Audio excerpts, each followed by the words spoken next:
ప్రభు యొక్క బలలో ఎందుకు చేయవేయాలి? ಮೊಟ್ಟ ಮೊದಲು ಕರ್ತನ ಮೇಜಿನಲ್ಲಿ ಯಾವುದಕ್ಕೆ ಕೈಯನ್ನ ಹಾಕಬೇಕು? ఎందుకు చేయవేయాలండి? ಯಾವುದಕ್ಕೆ ಕೈಯನ್ನ ಹಾಕಬೇಕ್ರಿ? ఆచారం కాబట్టి చేయవేయాలా? ಆಚಾರ ಆಗಿರೋ ನಿಮಿತ್ತ ಕೈಯನ್ನ ಹಾಕಬೇಕಾ? పద్ధతి కాబట్టి చేయవేయాలా? ಆ ಪದ್ಧತಿ ಆಗಿರೋ ನಿಮಿತ್ತ ಕೈಯನ್ನ ಹಾಕಬೇಕಾ? ఎందుకు చేయవేయాలి అనేటువంటి విషయం మనం తెలుసుకోనకపోతే అయోగ్యముగా ప్రభు యొక్క బలలో చేయి వేసిన వారం అవుతాం.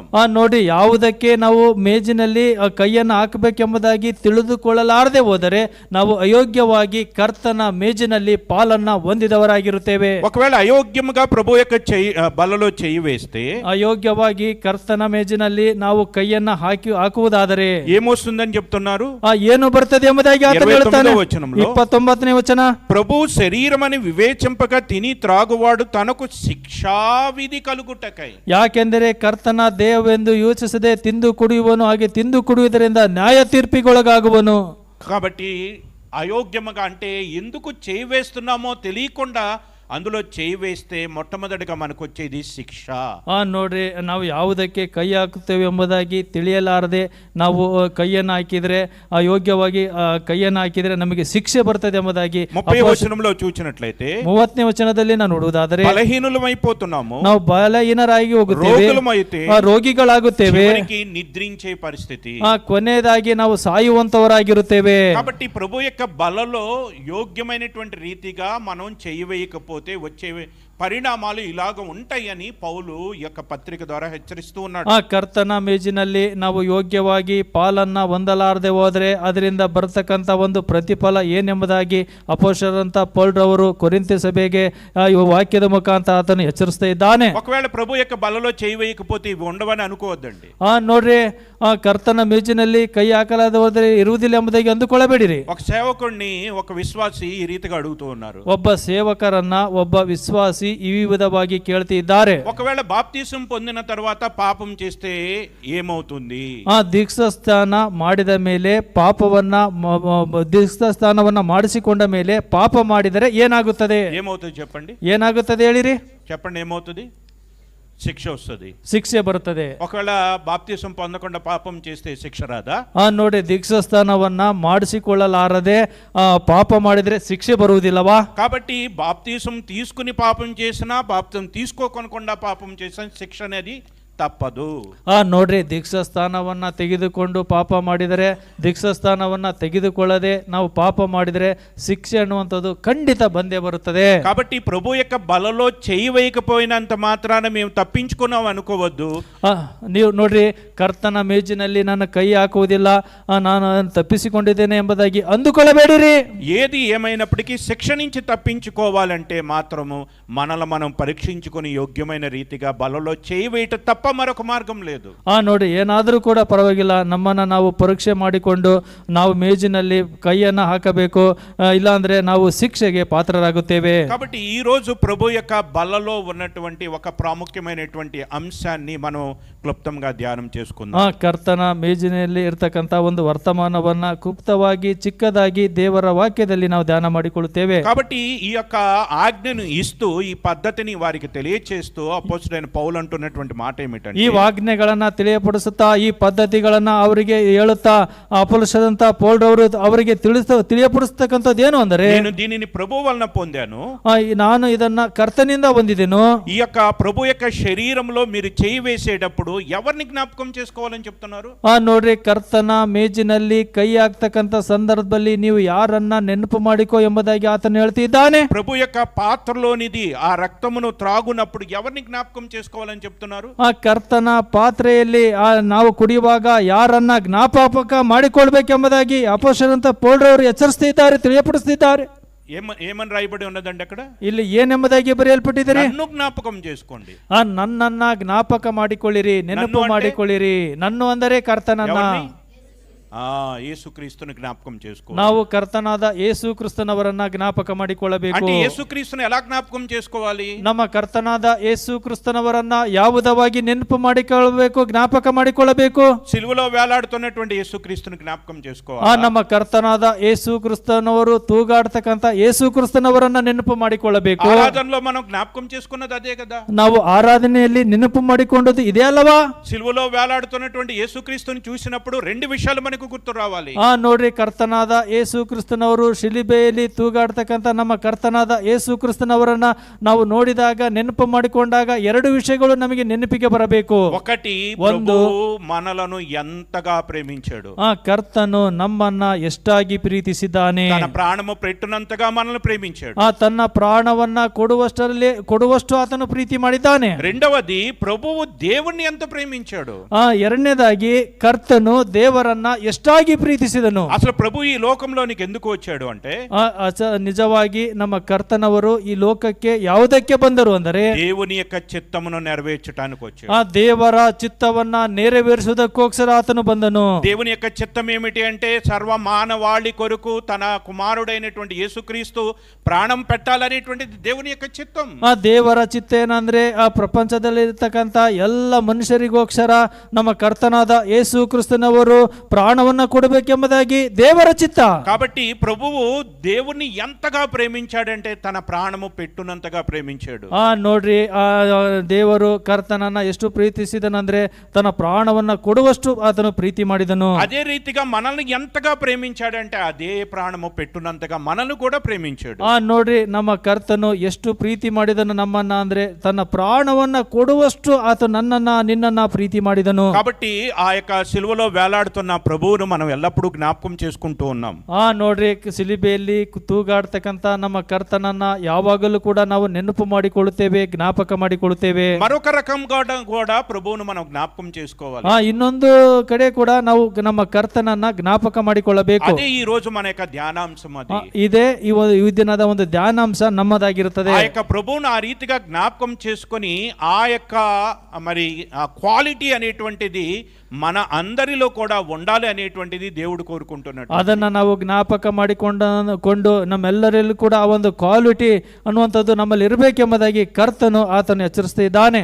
మరి ఈ యొక్క మరి ప్రభువును జ్ఞాపకం చేసుకుంటాం అనేటువంటిది, ఏ రీతిగా ప్రభువును జ్ఞాపకం చేసుకోవాలనేటువంటి విషయాన్ని ధ్యానించుట కొరకు ನೋಡ್ರಿ, ಕರ್ತನನ್ನ ಯಾವುದವಾಗಿ ನಾವು ಜ್ಞಾಪಕ ಮಾಡಿಕೊಳ್ಳಬೇಕೆಂಬ ಒಂದು ವಿಷಯಕ್ಕೋಸ್ಕರ ఒకసారి సంఘమును పరిశుద్ధ గ్రంథంలో దేవుడు ఏ రీతిగా మరి పోల్చి చెప్తున్నాడు, అలంకార రూపకంగా చెప్తున్నాడు అనేటువంటి విషయాన్ని ఒకసారి మనం ఆలోచించినట్లయితే, ನೋಡ್ರಿ, ಸಭೆಯನ್ನ ದೇವರು ಯಾವುದವಾಗಿ ಪರಿಶುದ್ಧವಾಗಿ ಅಲಂಕಾರವಾಗಿ ಆತನು ಹೋಲಿಸಿ ಆತನು ತೋರಿಸಿದ್ದಾನೆ ಎಂಬುದನ್ನು ನಾವು ನೆನಪು ಮಾಡಿಕೊಳ್ಳುವುದಾದರೆ, సంఘం అంటే దేవుని దృష్టిలో ఎలా ఉన్నది అంటే, ಸಭೆ ಅಂದ್ರೆ ದೇವರ ದೃಷ್ಟಿಯಲ್ಲಿ ಯಾವ ವಿಧವಾಗಿದೆ ಅದಂದರೆ, సంఘం అంటే ಸಭೆ ಅಂದರೆ ప్రభు యొక్క బలలో చేయి వేయటానికి ఆయన బల చుట్టూ చేరి ఉన్నటువంటి వారు.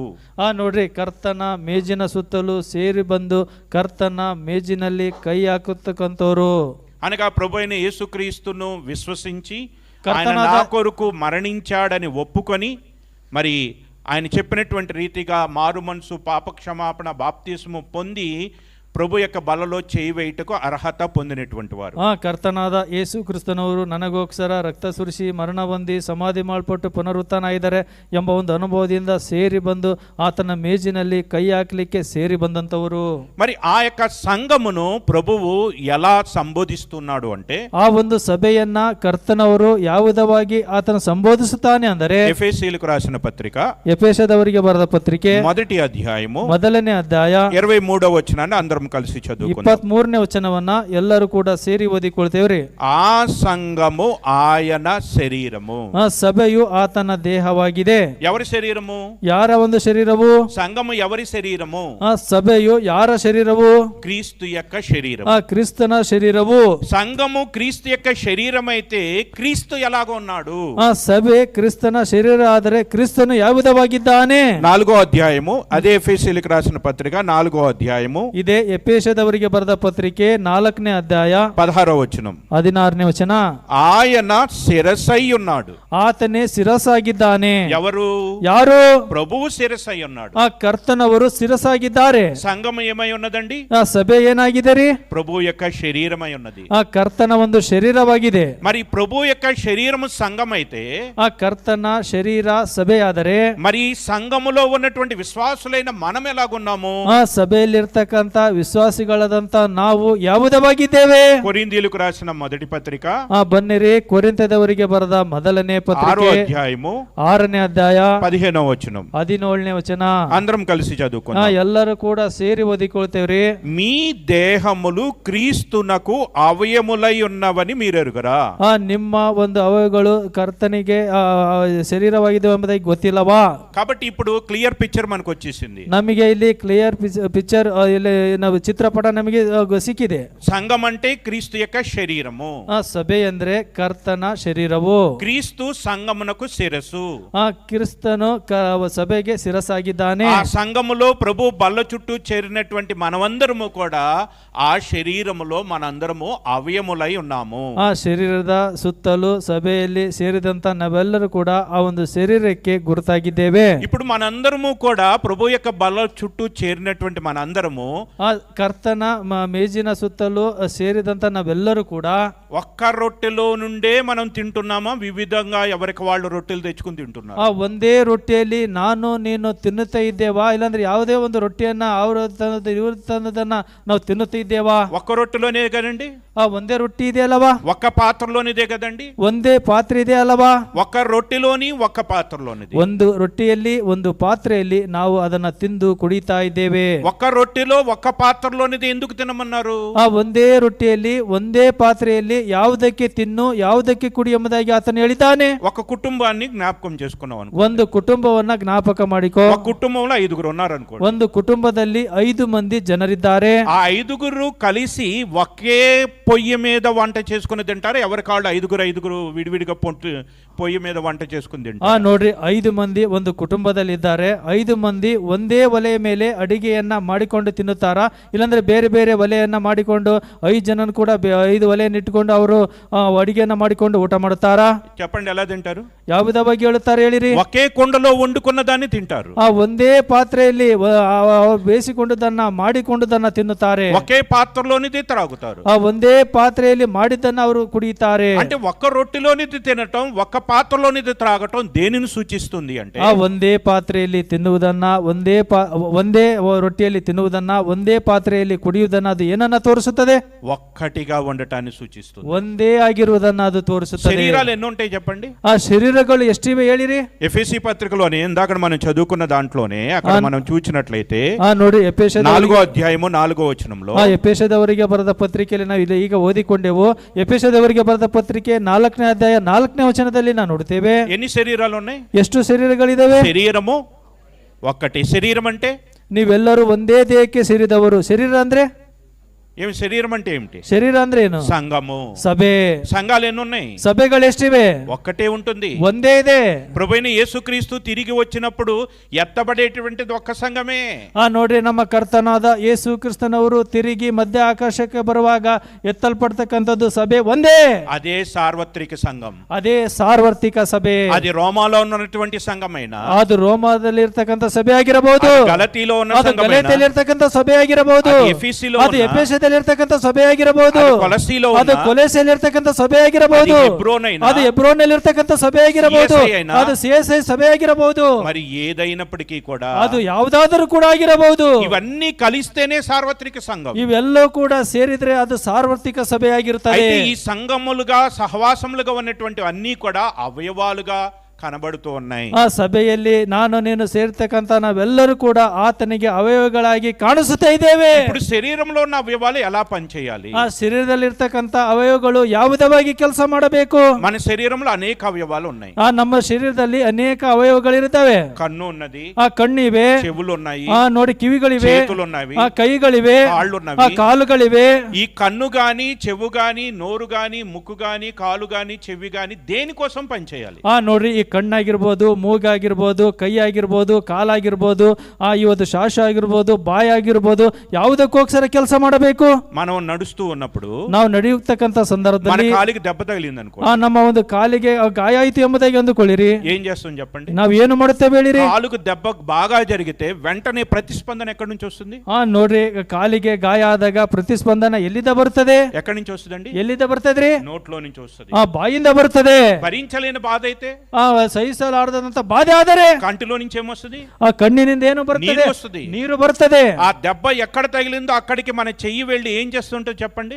ನೋಡ್ರಿ, ಎಲ್ಲಿ ಗಾಯ ನಾವು ಮಾಡಿಕೊಂಡಿದ್ದೇವೋ ಆ ಒಂದು ಕೈ ಅಲ್ಲಿಗೆ ಹೋಗಿ ಮುಟ್ಟುವಂತೆ ಮಾಡುತ್ತದೆ. ఆ యొక్క బాధను నివారణ చేయటానికి ప్రయత్నం చేస్తూ ఉంటుంది. ಆ ಒಂದು ಬಾಧೆಯನ್ನ ಅದು ನಿವಾರಣೆ ಮಾಡ್ಲಿಕ್ಕೆ ಅದು ಆ ಪ್ರಯತ್ನ ಮಾಡುತ್ತಾ ಇರುತ್ತದೆ. ఎవరి శరీరమైన ఇలానే ఉంటది కదండి. ಯಾರ ಶರೀರ ಆದರೂ ಕೂಡ ಇದೇ ವಿಧವಾಗಿರ್ತದಲ್ವಾ? ఒకవేళ శరీరంలో ఎక్కడన్నా దెబ్బ తగిలితే ఆ స్పర్శ తెలియట్లేదంటే ఆ భాగము పని చేయట్లేదని అర్థం.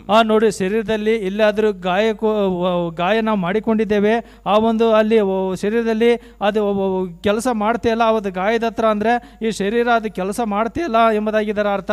కాబట్టి శరీరంలో ఉన్నటువంటి అవయవాలన్నీ ఐక్యత కలిగి పనిచేస్తున్నాయా లేవా? ನೋಡ್ರಿ, ಶರೀರದಲ್ಲಿ ಇರ್ತಕ್ಕಂಥ ಅವಯವಗಳೆಲ್ಲವೂ ಕೂಡ ಐಕ್ಯತೆಯನ್ನ ಹೊಂದಿ ಕೆಲಸ ಮಾಡ್ತಿದ್ದಾವ ಇಲ್ಲವಾ? కన్ను కాలు నాకు అక్కర్లేదంటుందా? ಕಣ್ಣು ಕಾಲು ನನಗೆ ಅಕ್ಕರೆ ಅವಶ್ಯಕತೆ ಇಲ್ಲ ಎಂಬುದಾಗಿ ಹೇಳ್ತದ. చెవి చేతులు నాకు అక్కర్లేదంటుందా? ಕಿವಿ ಕೈ ನನಗೆ ಅಕ್ಕರೆ ಅವಶ್ಯಕತೆ ಇಲ್ಲ ಎಂಬುದಾಗಿ ಹೇಳುತ್ತದ. ఎప్పుడన్నా మన శరీరంలో అవయవాలు ఒకదాన్ని ఒకటి కొట్టుకుంటాం చూసామండి? ನೋಡ್ರಿ, ನಮ್ಮ ಶರೀರದಲ್ಲಿ ಒಂದೊಂದು ಶರೀರವು ಇನ್ನೊಂದು ಶರೀರವು ಅವು ಜಗಳ ಮಾಡುವುದನ್ನ ಒಡೆದುಕೊಳ್ಳುವುದನ್ನ ನಾವು ನೋಡ್ತೇವಾ? ఎప్పుడైనా చూసారా? ಯಾವಾಗಲಾದ್ರೂ ನೀವು ನೋಡಿದ್ದೀರಾ? ఎప్పుడు చిన్నప్పుడు సినిమాల్లో దెయ్యాలు పట్టినటువంటివి ఆ చెయ్యి వచ్చి కొట్టినట్టుగా ఏవో చూస్తుంటాం కానీ ನೋಡ್ರಿ, ಚಿಕ್ಕ ವಯಸ್ಸಿನಲ್ಲಿ ಇರ್ತಕ್ಕಂಥ ಸಂದರ್ಭದಲ್ಲಿ ಆ ಒಂದು ಫಿಲಂನಲ್ಲಿ ಆ ದೆವ್ವಗಳು ಬಂದು ಕೈ ಹೊಡೆದ ಹಾಗೆ ಆ ವಿಧವಾಗಿ ನೋಡುತ್ತೇವೆ. కానీ నిజ జీవితంలో మన శరీరంలో అవయవాలన్నీ కూడా ఒకదానికొకటి సహకారులుగా ఐక్యతగా పనిచేస్తూ ఉన్నాయి. ನಮ್ಮ ಒಂದು ಶರೀರದಲ್ಲಿ ಆ ಒಂದು ಅವಯವಗಳು ಇನ್ನೊಂದು ಅವಯವಗಳಿಗೆ ಹೋಲಿಕೆಯಾಗಿ ಐಕ್ಯತೆಯಿಂದ ಅವು ಕೆಲಸವನ್ನ ಮಾಡುವಂತವುಗಳಾಗಿವೆ. ఇవన్నిటిని ఎందుకు ప్రభు మనకు గుర్తు చేస్తున్నాడంటే, ಇವೆಲ್ಲವನ್ನ ಕೂಡ ಕರ್ತನು ಯಾವುದಕ್ಕೆ ಗುರುತುಪಡಿಸ್ತಿದ್ದಾನೆ ಅಂದರೆ, ఇప్పుడు నేను చెప్పినటువంటి మాటలేవి బయటివి కాదండి. ఇవి ನಾನು ಹೇಳ್ತಕ್ಕಂಥ ಮಾತುಗಳೆಲ್ಲವೂ ಕೂಡ ಹೊರಗಡೆ ಇರ್ತಕ್ಕಂಥವಲ್ಲವರೇ. ఇవన్నీ కూడా పరిశుద్ధుడైనటువంటి పౌలు మరి దేవుని ఆత్మ చేత సంఘమును ఉద్దేశించినటువంటి మాటలు ఇవి. ನೋಡ್ರಿ, ಇದು ಪರಿಶುದ್ಧಾತ್ಮನು ಆ ಸಭೆಯನ್ನು ಕುರಿತು ಆತನು ಬರೆಸಿದಂತ ಮಾತುಗಳಾಗಿವೆ. కొరింథీయులకు రాసిన మొదటి పత్రిక 12వ అధ్యాయము. ನೋಡಿ, ಕೊರಿಂಥದವರಿಗೆ ಬರೆದ ಮೊದಲನೇ ಪತ್ರಿಕೆ 12ನೇ ಅಧ್ಯಾಯ 12వ వచనం నుంచి 12ನೇ ವಚನದಿಂದ, ఎలాగు శరీరము ఏకమై ఉన్నను అనేక అవయములు కలిగి ఉన్నదో, ఏలాగు శరీరము యొక్క అవయములన్నీ అనేకములైనను ఒక్క శరీరమై ఉన్నదో అలాగే ಕ್ರಿಸ್ತು ఉన్నాడు. ಹೇಗೆ ದೇಹವು ಒಂದಾಗಿದ್ದರೂ ಅದಕ್ಕಿರುವ ಅಂಗಗಳು ಅನೇಕವಾಗಿಯೋ, ಹೇಗೆ ದೇಹದ ಅಂಗಗಳೆಲ್ಲವೂ ಅನೇಕವಾಗಿದ್ದು ಒಂದೇ ದೇಹವಾಗಿರುವುದು, ಹಾಗೆಯೇ ಕ್ರಿಸ್ತನು ಒಂದೇ ಆಗಿರುವನು. క్రీస్తు ఎలాగా ఉన్నారు అంటే, ಕ್ರಿಸ್ತನು ಆ ವಿಧವಾಗಿದ್ದಾನೆ ಅಂದರೆ, క్రీస్తు యొక్క శరీరము సంఘం అయితే, ಕ್ರಿಸ್ತನ ಒಂದು ಶರೀರವು ಸಭೆಯಾದರೆ, క్రీస్తు శిరసై ఉంటే, ಕ್ರಿಸ್ತನು ಶಿರಸಾಗಿದ್ದರೆ, ఆ శరీరంలో అవయములుగా దేవుడు మనల్ని భావిస్తూ ఉన్నాడు.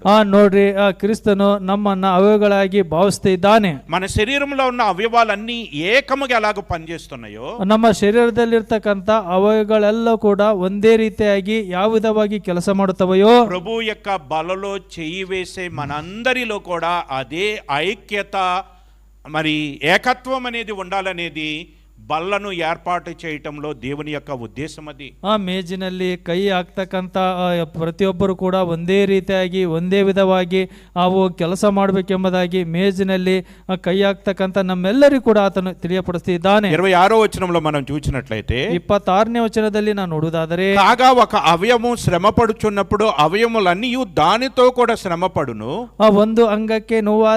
ಒಂದು ಅಂಗಕ್ಕೆ ನೋವಾದರೆ ಎಲ್ಲಾ ಅಂಗಗಳಿಗೂ ನೋವಾಗುತ್ತದೆ. ఒక అవయవము ఘనత పొందినప్పుడు అవయములన్నీ కూడా దానితో సంతోషించును. ಒಂದು ಅಂಗಕ್ಕೆ ಮರ್ಯಾದೆ ಬಂದರೆ ಎಲ್ಲ ಅಂಗಗಳಿಗೂ ಸಂತೋಷ ಉಂಟಾಗುತ್ತದೆ. కాబట్టి శరీరంలో ఒక అవయవం బాధపడుతుంటే అవయవాలన్నీ బాధపడుతూ ఉంటాయి. ನೋಡ್ರಿ, ಈ ಒಂದು ಶರೀರದಲ್ಲಿ ಒಂದು ಅವಯವ ಒಂದು ಅಂಗ ಏನಾದರೂ ಬಾಧೆ ಪಡ್ತಾ ಇದ್ದಾರೆ, ಆ ಒಂದು ಎಲ್ಲಾ ಅಂಗಾಂಗಗಳು ಅವು ಬಾಧೆಯನ್ನು ಅನುಭವಿಸುತ್ತವೆ. శరీరంలో ఒక అవయవం ఘనత పొందితే అవయవాలన్నీ కూడా సంతోషిస్తూ ఉంటాయి. ನೋಡ್ರಿ, ಶರೀರದಲ್ಲಿ ಒಂದು ಅಂಗ ಒಂದು ಅವಯವ ಘನತೆಯನ್ನು ಹೊಂದಿದರೆ ಎಲ್ಲವೂ ಕೂಡ ಅವಯವಗಳು ಸಂತೋಷ ಪಡುತ್ತವೆ. అదే రీతిగా సంఘములో ప్రభు యొక్క బలలో చేయి వేసే వారందరూ కూడా ఏక మనసు, ఏక తాత్పర్యము, ఐక్యత కలిగి ఉండాలనేది దేవుని యొక్క ఉద్దేశమై ఉన్నది. ಆ ಮೇಜಿನಲ್ಲಿ ಕೈ ಹಾಕ್ತಕ್ಕಂಥ ಪ್ರತಿಯೊಬ್ಬರು ಕೂಡ ನಾವೆಲ್ಲರೂ ಕೂಡ ನಾವು ಒಂದೇ ಮನಸ್ಸು, ಏಕ ಮನಸ್ಸು, ಒಂದೇ ತಾತ್ಪರ್ಯ, ಒಂದೇ ಮನಸ್ಸನ್ನು ಹೊಂದಿರಬೇಕೆಂಬುದಾಗಿ ಕರ್ತನು ಕೋರ್ತಿದ್ದಾನೆ. అందుకనే సహోదరులు ఐక్యత కలిగి నివసించుట ఎంత ಮೇಲು, ಎಂತ ಮನೋಹರಂ. ಆ ಸೋದರರು ಒಂದಾಗಿರುವುದು, ಐಕ್ಯತೆಯಿಂದ ಇರುವುದು ಎಷ್ಟೋ ಮೇಲು, ಎಷ್ಟೋ ಮನೋಹರ ಎಂಬುದಾಗಿ ಕೀರ್ತನೆಯಲ್ಲಿ ನಾವು ನೋಡುತ್ತೇವೆ. కాబట్టి ప్రభువును జ్ఞాపకం చేసుకొనుట అంటే ಆ ಕರ್ತನನ್ನ ಜ್ಞಾಪಕ ಮಾಡಿಕೊಳ್ಳುವುದು ಅಂದರೆ కేవలం సిలువలో వేలాడుతున్నటువంటి యేసుక్రీస్తును మాత్రమే కాదు, ಆ ಕೇವಲ ಶಿಲುಬೆಯಲ್ಲಿ ತೂಗಾಡ್ತಕ್ಕಂಥ ನಮ್ಮ ಕರ್ತನಾದ ಯೇಸು ಕ್ರಿಸ್ತನವರನ್ನ ಮಾತ್ರವಲ್ಲ, ప్రభు యొక్క శరీరంలో అవయవాలుగా ఉన్నటువంటి మనము, ಆ ಕರ್ತನ ಶರೀರದಲ್ಲಿ ಅವಯವಗಳಾಗಿರ್ತಕ್ಕಂಥ ನಾವು మనందరిలో కూడా ఐక్యత, ఏకాత్మ, ఏక మనస్సు మనలో కలిగి ఉండాలి అని ప్రభువు ఈ యొక్క ప్రభు యొక్క బల్ల ఏర్పాటు చేయడం ద్వారా మనందరికీ తెలియజేస్తున్నారు. ಆ ಮೇಜಿನಲ್ಲಿ ಕೈ ಹಾಕ್ತಕ್ಕಂಥ ನಾವೆಲ್ಲರೂ ಕೂಡ ಒಂದೇ ಮನಸ್ಸು, ಒಂದೇ ಹೃದಯ, ಒಂದೇ ಮನಸ್ಸನ್ನು ಹೊಂದಿರಬೇಕೆಂಬುದಾಗಿ ಆತನ, ಒಂದೇ ತಾತ್ಪರ್ಯವನ್ನು ಹೊಂದಿರಬೇಕೆಂಬುದಾಗಿ ಆತನ ಆಸೆ. ఈ యొక్క ప్రభు యొక్క బల్లను గురించినటువంటి హెచ్చరికలు ప్రత్యేకంగా కొరింథీ పత్రికకే ఎందుకు పౌలు తెలియచేస్తున్నాడు అంటే, ನೋಡ್ರಿ, ಮೇಜಿನಲ್ಲಿ ಇರ್ತಕ್ಕಂಥ ಒಂದು ಪ್ರತ್ಯಕ್ಷತೆಯನ್ನ ಕೊರಿಂಥದವರ ಸಭೆಗೆ ಯಾವುದಕ್ಕೆ ಪೌಲನು ತಿಳಿಯಪಡಿಸ್ತಿದ್ದಾನೆ ಅಂದರೆ, కొరింథీ సంఘములో కక్షలు ఉన్నాయంటండి. ನೋಡ್ರಿ, ಆ ಕಕ್ಷ ಭೇದಗಳು ಕೊರಿಂಥ ಸಭೆಯಲ್ಲಿ ಇದಾವಂತೆ. కొరింథీలకు రాసిన మొదటి పత్రిక ಕೊರಿಂಥದವರಿಗೆ ಬರೆದ ಮೊದಲನೇ మొదటి అధ్యాయము ಮೊದಲನೇ ಅಧ್ಯಾಯ 10వ వచనాన్ని మనం చూచినట్లయితే, 10ನೇ వచನವನ್ನ ನಾವು ನೋಡುವುದಾದರೆ, సహోదరులారా మీరందరూ ఏకభావంతో మాట్లాడవలననియు మీలో కక్షలు లేక ఏక మనసుతోనూ ఏక తాత్పర్యముతోనూ మీరు సన్నద్ధులై ఉండవలననియు మన ప్రభు అయిన యేసుక్రీస్తు పేరట మిమ్మల్ని వేడుకొనుచున్నాను. ಸಹೋದರರೇ, ನಿಮ್ಮೆಲ್ಲರ ಮಾತು ಒಂದೇ ಆಗಿರಬೇಕು, ನಿಮ್ಮಲ್ಲಿ ಭೇದಗಳಿರಬಾರದು, ನೀವು ಒಂದೇ ಮನಸ್ಸು, ಒಂದೇ ಅಭಿಪ್ರಾಯವುಳ್ಳವರಾಗಿದ್ದು ಹೊಂದಿಕೆಯಿಂದಿರಬೇಕು ಎಂಬುದಾಗಿ ನಾನು ನಮ್ಮ ಕರ್ತನಾದ ಯೇಸು ಕ್ರಿಸ್ತನ ಹೆಸರಿನಲ್ಲಿ ನಿಮ್ಮನ್ನ ಬೇಡಿಕೊಳ್ಳುತ್ತೇನೆ. 11వ వచనంలో, నా సహోదరులారా మీలో కలహములు కలవని మిమ్మల్ని గుర్చి క్లోయో ఇంటి వారి వలన నాకు తెలియవచ్చును. ಏಕೆಂದರೆ ನನ್ನ ಸಹೋದರನೇ, ನಿಮ್ಮಲ್ಲಿ ಜಗಳ ಉಂಟೆಂದು ನಿಮ್ಮ ವಿಷಯವಾಗಿ ಕೋರಿಕೆ ಎಂದು ಮನೆಯವರಿಂದ ನನಗೆ ತಿಳಿದು ಬಂತು. ఆ యొక్క కొరింథీ సంఘంలో ఉన్నటువంటి కలహములు, కక్షల వలన, కొరింథీ సభలో ఇರ್ತಕ್ಕಂಥ కక్షೆ, ಒಂದು ಕಳವಳದ ನಿಮಿತ್ತ ఆ యొక్క సంఘం ఎలా మారిపోయింది అంటే, ఆ ಒಂದು ಸಭೆ ಯಾವುದವಾಗಿ ಮಾರ್ಪಾಟಾಯಿತು ಅಂದರೆ, 3వ అధ్యాయం 2వ వచనం నుంచి మనం చూసినట్లయితే, 3ನೇ ಅಧ್ಯಾಯ 2ನೇ ವಚನದಿಂದ ನಾನು ನೋಡಿಕೊಳ್ಳುವುದಾದರೆ, అప్పట్లో మీకు బలము చాలకపోయినందున పాలతోనే మిమ్మల్ని పెంచితిని గాని అన్నముతో మిమ్మల్ని పెంచలేదు, మీరింకను శరీర సంబంధులై ఉండటం వలన ఇప్పుడును మీరు బలహీనులై ఉన్నారు కారా. ನಿಮಗೆ ಹಾಲು ಕುಡಿಸಿದನು, ಅನ್ನ ಕೊಡಲಿಲ್ಲ, ಅನ್ನ ತಿನ್ನುವುದಕ್ಕೆ ನಿಮಗೆ ಇನ್ನೂ ಶಕ್ತಿ ಇರಲಿಲ್ಲ, ಈಗಲಾದರೂ ಶಕ್ತಿ ಇಲ್ಲ, ಏಕೆಂದರೆ ಇನ್ನು ಶರೀರ ದೀನ ಸ್ವಭಾವವುಳ್ಳವರಾಗಿದ್ದೀರಿ. ನಿಮ್ಮೊಳಗೆ ಹೊಟ್ಟೆ ಕಿಚ್ಚು ಜಗಳಗಳು ಇರುವಲ್ಲಿ ನೀವು ಶರೀರ ದೀನ ಸ್ವಭಾವವುಳ್ಳವರಾಗಿದ್ದು ಕೇವಲ ನರಪ್ರಾಣಿಗಳಂತೆ ನಡೆಯುತ್ತೀರಲ್ಲವೇ. ఏమైపోయారంటండి వాళ్ళు? ಅವರು ಏನಾಗಿ ಹೋಗಿದ್ದಾರಂತೆ? బలహీనులైపోయారు. ಬಲಹೀನರಾಗಿ ಹೋಗಿದ್ದಾರೆ. బలహీనులైపోవటం వల్ల వారిలోకి ఏమొచ్చినాయి? ಆ ಬಲಹೀನರು ಆಗಿರುವ ಮೂಲಕ ಅವರಿಗೆ ಏನು ಉಂಟಾಗಿದೆ? 3వ వచనంలో, 3ನೇ ವಚನದಲ್ಲಿ, మీలో అసూయయు కలహములు ఉండగా మీరు శరీర సంబంధులైన మనుష్య రీతిగా నడుచుకుని వారు కారా. ನೋಡ್ರಿ, ನಿಮ್ಮೊಳಗೆ ಹೊಟ್ಟೆ ಕಿಚ್ಚು ಜಗಳಗಳು ಇರುವಲ್ಲಿ ನೀವು ಶರೀರಾಧೀನ ಸ್ವಭಾವವುಳ್ಳವರಾಗಿ ನಡೆದುಕೊಳ್ಳುವಂತವರಾಗಿದ್ದೀರಲ್ಲವೇ. వాళ్ళు బలహీనులైపోవటం వల్ల వాళ్ళలోకి ఏమొచ్చేసింది? అసూయ, కక్షలు, ద్వేషములు, ಈ శరీర కార్యాలన్నీ కూడా వారిలోకి వచ్చేసినాయి. ನೋಡ್ರಿ, ಅವರು ಬಲಹೀನರಾಗಿರೋ ನಿಮಿತ್ತ ಜಗಳ, ಹೊಟ್ಟೆ ಕಿಚ್ಚು, ಶರೀರ ಸಂಬಂಧವಾದಂತ ಪ್ರತಿಯೊಂದು ಕೂಡ ಅವರ ಒಂದು ಹೃದಯದಲ್ಲಿ, ಅವರ ಜೀವಿತದಲ್ಲಿ ಬಂದುದಾಗಿ ನಾವು ನೋಡುತ್ತೇವೆ. ఇటువంటి కక్షలతో, అసూయలతో, ఐక్యత లేనటువంటి స్థితిలో వీరందరూ కూడా ప్రభు భోజనం చేయటానికి కూడి వచ్చినప్పుడు వాళ్ళని హెచ్చరిస్తూ పౌలు రాసినటువంటి మాటలు ఇవి. ನೋಡಿ, ಅವರು ಮೇಜಿನ ಸುತ್ತಲೂ ಬಂದು ಅವರು ಕಕ್ಷೆಯನ್ನ, ಹೊಟ್ಟೆ ಕಿಚ್ಚನ್ನ, ಜಗಳವನ್ನ, ಆ ಶರೀರ ಸಂಬಂಧವಾದಂಥ ವಿಷಯಗಳನ್ನು ಇಟ್ಟುಕೊಂಡು ಕರ್ತನ ಮೇಜಿನಲ್ಲಿ, ಕರ್ತನ ಮೇಜನ್ನ, ಆ ಶರೀರವನ್ನ, ರಕ್ತವನ್ನ ತಿಂತಕ್ಕಂಥ ಸಂದರ್ಭದಲ್ಲಿ ಆ ಕರ್ತನವರು ಅವರನ್ನ ಕರ್ತನ ಮಾತಿನ ಮೂಲಕ ಅಪೊಸ್ತಲರಾದಂಥ ಪೌಲರವರು ಕೊರಿಂಥ ಸಭೆಗೆ ಈ ಮಾತನ್ನು ಎಚ್ಚರಿಸ್ತಾ ಇದ್ದಾರೆ. కొరింథీయులకు రాసిన మొదటి పత్రిక 11వ అధ్యాయము ಕೊರಿಂಥದವರಿಗೆ ಬರೆದ ಮೊದಲನೇ ಪತ್ರಿಕೆ 12ನೇ ಅಧ್ಯಾಯ 17వ వచనం నుంచి మనం చూచినట్లయితే 17ನೇ ವಚನದಿಂದ ನಾನು ನೋಡಿಕೊಳ್ಳುವುದಾದರೆ, మీకు ఈ ఆజ్ఞను ఇచ్చుచు మిమ్ములను మెచ్చుకొనను అంటున్నాడు. ನಾನು ಹೀಗೆ ನಿಮಗೆ ಅಪ್ಪಣೆ ಕೊಡುವಲ್ಲಿ ನಿಮ್ಮನ್ನ ಹೊಗಳುವುದಿಲ್ಲ ಎಂಬುದಾಗಿ ಆತನು ಹೇಳುತ್ತಾನೆ. మీరు కూడి వచ్చుట ఎక్కువ కీడుకే గాని ఎక్కువ మేలుకు కాదు. ಏಕೆಂದರೆ ನೀವು ಕೂಡಿ ಬಂದಿರುವುದರಿಂದ ಕೇಡಾಗುತ್ತದೆಯೇ ಹೊರತು ಮೇಲಾಗುವುದಿಲ್ಲ. ప్రభు యొక్క బలలో చేయవేయటానికి వచ్చినటువంటి మీరు మేలును కాదు, మీరు తీసుకువెళ్ళేది కీడును. ನೀವು ಕರ್ತನ ಮೇಜಿನಲ್ಲಿ ಪಾಲನ್ನ ಹೊಂದಲಿಕ್ಕೆ ಬಂದಂತ ನೀವು ಮೇಲನ್ನ ಹೊಂದಲಿಕ್ಕೆ ಬರ್ತಿಲ್ಲ, ಕೇಡನ್ನೇ ತೆಗೆದುಕೊಂಡು ಹೋಗ್ಲಿಕ್ಕೆ ಬರ್ತಿದ್ದೀರಿ ಎಂಬುದಾಗಿ ಅಪೊಸ್ತಲರಂತ ಪೌಲರವರು ಈ ಒಂದು ಕೊರಿಂಥ ಸಭೆಗೆ ಆತನು ಎಚ್ಚರಿಸುತ್ತಿದ್ದಾನೆ. కారణం ఏమిటి అంటే, ಕಾರಣವೇನು ಅಂದರೆ 18వ వచనంలో 18ನೇ ವಚನದಲ್ಲಿ, మొదటి సంగతి ఏమనగా మీరు సంఘమునందు కూడినప్పుడు మీలో కక్షలు కలవని వినుచున్నాను, కొంత మట్టుకు ఇది నిజమని నమ్ముచున్నాను. ಹೇಗೆಂದರೆ ಮೊದಲನೆಯದು, ನೀವು ಸಭೆಯಾಗಿ ಕೂಡಿ ಬರುವಾಗ ನಿಮ್ಮಲ್ಲಿ ಭೇದಗಳು ಉಂಟಾಗುತ್ತವೆಂದು ಕೇಳುತ್ತೇನೆ ಮತ್ತು ಇದು ನಿಜವೆಂದು ಸ್ವಲ್ಪ ಮಟ್ಟಿಗೆ ನಂಬುತ್ತೇನೆ. కాబట్టి ఈ రీతిగా కక్షలతో అసూయలతో మరి ఐక్యత లేనటువంటి స్థితిలో కూడి వచ్చి ప్రభు యొక్క బలలో చెయ్యి వేస్తే దానివల్ల శిక్షకు గురి అవుతారని హెచ్చరించడానికి అపోస్తలుడైన పౌలు ఈ మాటలను తెలియజేస్తున్నాడు. ನೋಡಿ, ಈ ಒಂದು ಕಕ್ಷೆಯಿಂದ, ಜಗಳದಿಂದ, ಹೊಟ್ಟೆ ಕಿಚ್ಚಿನಿಂದ, ಶರೀರ ಸಂಬಂಧವಾದಂಥ ಇಚ್ಛೆಯಿಂದ ಕರ್ತನ ಮೇಜಿನ ಸುತ್ತಲೂ ಬಂದು ಕರ್ತನ ಮೇಜನ್ನು ತಿನ್ನುವುದಾದರೆ ನಿಮಗೆ ಶಿಕ್ಷೆ ಬರುತ್ತದೆ ಎಂಬುದಾಗಿ ಅಪೊಸ್ತಲರಂತ ಪೌಲರವರು ಕೊರಿಂಥ ಸಭೆಯನ್ನು ಆತನು ಎಚ್ಚರಿಸುತ್ತಿದ್ದಾನೆ. కాబట్టి ఈ యొక్క హెచ్చరిక మాటల ద్వారా దేవుడు మనకేమి బోధిస్తున్నాడు అంటే, ಈ ಒಂದು ಎಚ್ಚರಿಕೆ ಮಾತಿನ ಮುಖಾಂತರ ಕರ್ತನವರು ನಮಗೆ ಏನು ಬೋಧಿಸುತ್ತಾನೆ ಅಂದರೆ, మనలో కూడా ఇటువంటి ఐక్యత లేనటువంటి స్థితిలో మరి కక్షలతో కానీ అసూయలతో కానీ ప్రభు యొక్క బలలో చేయి వేస్తే మనము శిక్షా విధికి గురి కావాల్సి వస్తుంది అని ప్రభు చాలా స్పష్టంగా హెచ్చరిస్తూ ఉన్నాడు. ಕರ್ತನವರು ಕೂಡ ನೀವು ಇದೇ ವಿಧವಾಗಿ ಬಂದು ಕಕ್ಷೆಯಿಂದ, ಜಗಳದಿಂದ, ಹೊಟ್ಟೆ ಕಿಚ್ಚಿನಿಂದ, ಅಸೂಯೆತನೆಯಿಂದ, ಶರೀರ ಸಂಬಂಧವಾದಂಥ ಇಚ್ಛೆಗಳಿಂದ ನೀವು ನನ್ನಲ್ಲಿ ಕರ್ತನ ದೇಹವನ್ನ, ಕರ್ತನ ರಕ್ತವನ್ನ ಕುಡಿಯುವುದಾದರೆ ನಿಮಗೆ ಶಿಕ್ಷೆ ಬರ್ತದೆ ಎಂಬುದಾಗಿ ಕರ್ತನವರು ನಿನ್ನನ್ನ ಎಚ್ಚರಿಸ್ತಾ ಇದ್ದಾರೆ. కాబట్టి సంఘం అంటే దేనితో పోల్చబడింది ఒకసారి చెప్పండి. ಸಭೆ ಯಾವುದರಿಂದ ಅದು ಆವರಿಸಲ್ಪಟ್ಟಿದೆ ನೀವು ಹೇಳಿರಿ? ప్రభు యొక్క ಕರ್ತನ శరీరము. మరి క్రీస్తు ఎలాగున్నారు? ಕ್ರಿಸ್ತನು ಯಾವ ವಿಧವಾಗಿದ್ದಾನೆ? ಶಿರಸ್ಸೈ ఉన్నారు. ಶಿರಸ್ಸಾಗಿದ್ದಾರೆ. మనందరం ఎలాగున్నాం? ನಾವೆಲ್ಲ ಯಾವ ವಿಧವಾಗಿದ್ದೇವೆ? అవయవాలుగా ఉన్నాం. ಅವಯವಗಳಾಗಿದ್ದೇವೆ, ಅಂಗಗಳಾಗಿದ್ದೇವೆ. ఈ శరీరంలో అవయవాలన్నీ దేనికోసం పనిచేయాలి? ಈ ಒಂದು ಶರೀರದಲ್ಲಿ ಅವಯವಗಳೆಲ್ಲವೂ ಕೂಡ, ಅಂಗಗಳೆಲ್ಲವೂ ಕೂಡ ಯಾವುದಕ್ಕೆ ಕೆಲಸ ಮಾಡಬೇಕು? చూడండి, ఎఫెసీయులకు రాసిన పత్రిక 4వ అధ్యాయము. ಬನ್ನಿರಿ, ಎಫೆಸದವರಿಗೆ ಬರೆದ ಪತ್ರಿಕೆ 4ನೇ ಅಧ್ಯಾಯ 13వ వచనం. 13ನೇ ವಚನ ರೀ. క్రీస్తు శరీరము క్షేమాభివృద్ధి చెందుటకు. ಕ್ರಿಸ್ತನ ಒಂದು ಶರೀರವು ಕ್ಷೇಮಾಭಿವೃದ್ಧಿಯನ್ನು ಹೊಂದುವುದಕ್ಕೋಸ್ಕರ. కాబట్టి సంఘములో చేరిన మనందరము కూడా ఎవరి క్షేమాభివృద్ధి కొరకు పని చేయాలి? ಸಭೆಯಲ್ಲಿ ಸೇರಿದಂತ ನಾವೆಲ್ಲರೂ ಕೂಡ ಯಾರ ಕ್ಷೇಮಾಭಿವೃದ್ಧಿಗೋಸ್ಕರ ನೀನು ಕೆಲಸ ಮಾಡ್ಬೇಕ್ರಿ? చెప్పండి, ఎవరి క్షేమాభివృద్ధి? ಯಾರ ಒಂದು ಕ್ಷೇಮಾಭಿವೃದ್ಧಿಗೋಸ್ಕರ ಕೆಲಸ ಮಾಡಬೇಕು. శరీరంలో ఉన్న అవయవాలు దేనికోసం పనిచేస్తాయి? ನಮ್ಮ ಶರೀರದಲ್ಲಿರ್ತಕ್ಕಂಥ ಅವಯವಗಳು, ಅಂಗಾಂಗಗಳು ಯಾವುದಕ್ಕೋಸ್ಕರ ಕೆಲಸವನ್ನ ಮಾಡುತ್ತವೆ? ఈ మధ్య డాక్టర్లు ఏం చెప్తున్నారంటే, నడక చాలా అవసరము, ఎక్కువగా వాకింగ్ చేస్తే ಹೆಲ್ದಿగా ఉంటారని చెప్తూ ఉన్నారు. ನೋಡ್ರಿ, ವೈದ್ಯರು ಏನ್ ಹೇಳ್ತಾರೆ ಅಂದ್ರೆ, ನೀನು ಹೆಚ್ಚಾಗಿ ವಾಕಿಂಗ್ ಮಾಡೋದಾದ್ರೆ, ನಡೆಯುವುದಾದ್ರೆ ನೀನು ಹೆಲ್ತ್ ಆಗಿರ್ತಿ, ಬಹಳ ಆರೋಗ್ಯಕರವಾಗಿರ್ತಿ ಎಂಬುದಾಗಿ ವೈದ್ಯರು ಹೇಳ್ತಾರೆ. ఆరోగ్యం దేనికి సంబంధించింది? ಆರೋಗ್ಯವು ಯಾವುದಕ್ಕೆ ಅದು ಸಂಬಂಧಿಸಿದೆ? కాళ్ళకు మాత్రమే సంబంధించింది. ಕಾಲಿಗೆ ಮಾತ್ರ ಅದು ಸಂಬಂಧಿಸಿದೆನಾ? శరీరమునకు సంబంధించింది. శరీರಕ್ಕೆ ಮಾತ್ರ ಸಂಬಂಧಿಸಿದ? శరీరం ఆరోగ్యంగా ఉండాలి అంటే శరీరంలో ఉన్న కాళ్ళు బాగా పని చేయాలంట. ಶರೀರದಲ್ಲಿರ್ತಕ್ಕಂಥ ಅವಯಗಳು ಚೆನ್ನಾಗಿ ಕೆಲಸ ಮಾಡಬೇಕಂದ್ರೆ ಶರೀರದಲ್ಲಿರ್ತಕ್ಕಂಥ ಕಾಲು ಚೆನ್ನಾಗಿ ಅದು ಕೆಲಸ ಮಾಡಬೇಕು. ఎక్కువగా ఫోన్లు చూడడం వల్ల బ్రెయిన్ ఎఫెక్ట్ అవుతుంది కాబట్టి ఎక్కువ చూడొద్దని చెప్తున్నారు.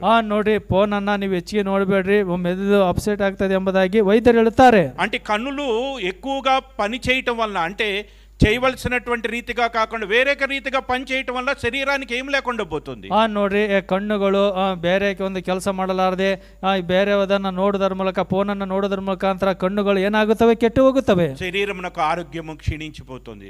ಶರೀರಕ್ಕೆ ಆರೋಗ್ಯವು ಅದು ಕ್ಷೀಣವಾಗಿ ಹೋಗುತ್ತದೆ, ಅನಾರೋಗ್ಯ ಉಂಟಾಗುತ್ತದೆ. శరీరంలో ఉన్న అవయవాలన్నీ శరీర క్షేమాభివృద్ధి కొరకు పనిచేయాలి. ಶರೀರದಲ್ಲಿರ್ತಕ್ಕಂಥ ಪ್ರತಿಯೊಂದು ಅವಯವಗಳೆಲ್ಲವೂ ಕೂಡ ಒಂದು ಶರೀರದಕ್ಕೋಸ್ಕರ ಕೆಲಸ ಮಾಡಬೇಕು. అలానే సంఘములో చేరినటువంటి ప్రభు యొక్క శరీరంలో అవయములుగా ఉన్న మనము సంఘము యొక్క క్షేమాభివృద్ధి కొరకు పనిచేయాలి. ಆ ಸಭೆಯಲ್ಲಿರ್ತಕ್ಕಂಥ ನಾವೆಲ್ಲರೂ ಕೂಡ ಸೇರಿ ಬಂದಂಥ ನಾವೆಲ್ಲರಿಗೂ ಕೂಡ ಕರ್ತನ ಸಭೆಗೋಸ್ಕರ